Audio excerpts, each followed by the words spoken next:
So I'm going to move on to the more confusing part, okay, of cause of inflation. So please make a mental note on this page. Alright, so for cause, like I've said, sometimes they don't use cause, they use consequence. Okay, they use consens. So this is the part where a lot of students, okay, will mess up because they don't know what the question is asking. So it's very specific. Okay, what is going to be the concern? Why are government concerned about inflation? What is undesirable inflation?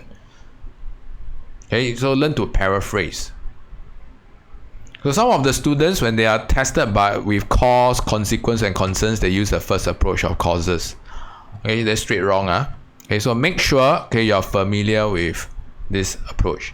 So I'm just going to quickly share how you should study. Okay, not what you should study. Okay, so please take down these tips. When you revise your school notes, you realize that there's going to be a lot. Okay, so make sure you're able to categorize them, okay, into consumer, producer, and government. Okay, break them down into economic agents.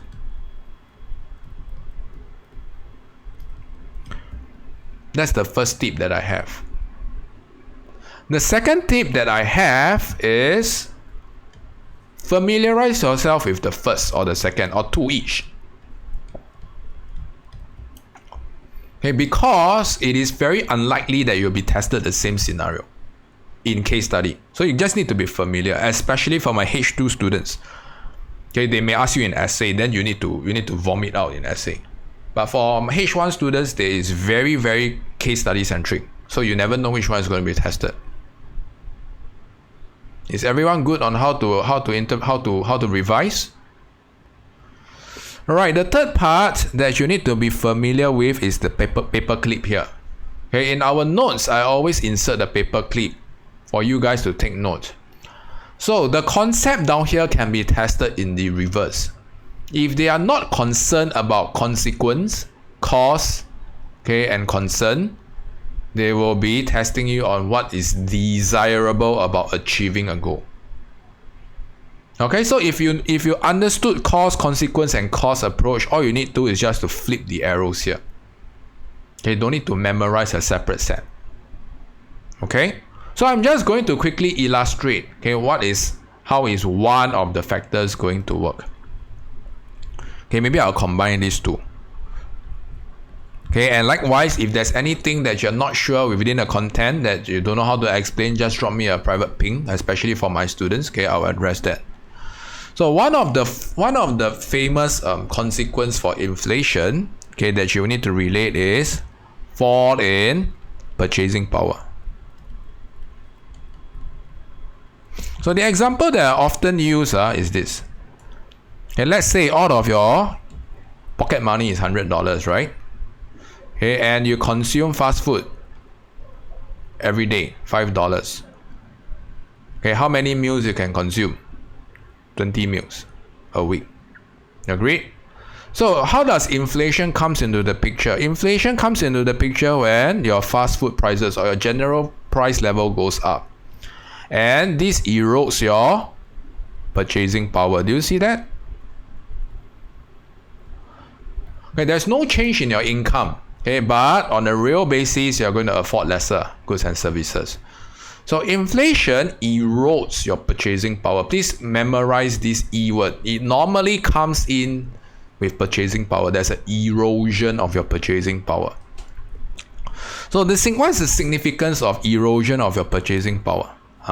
Then you can see that when purchasing power is eroded, okay, you can afford lesser goods and services. Okay, your material standard of living will be worsened. Okay, the alternate approach is, remember, you can also relate to savings. Okay, the amount of savings that you put in the bank is going to be eroded, right? So the value of your real savings, okay, is going to go down. And when your real savings goes down, okay, you are going to afford lesser goods and services in the future. Okay, I'm so sorry, I'm blocking already. and your future material standard of living, okay, is going to be worsened. So this is how you want to potentially argue, okay, or establish your point. So I do not recommend students to anyhow BS down here, okay, because cause, consequence, concerns, they are very precise. It's either you know or you don't. Okay, so make a star on this page. Very, very important. I'm going to show you how to utilize the paperclip. So let's say if we want to talk about price stability, okay, then we want to talk about what? Preservation of your purchasing power. When purchasing power is preserved, okay, you realize that you can afford your existing consumption pattern of goods and services. Then your material standard of living will be preserved. Okay, price stability does not necessitate that your purchasing power go up.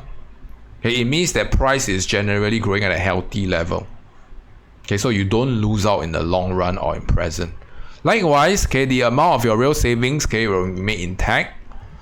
Okay, you can afford roughly the same amount of goods and services in the future, and your future standard of living will be protected.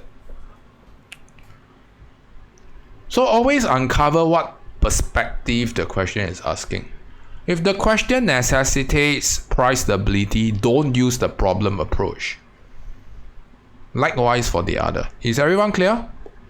You will encounter such questions, okay, so I can guarantee that you guys is going to experience some form of hiccup, okay, but make sure you can identify that. If you don't get it the first time, make sure you get it the second time, okay?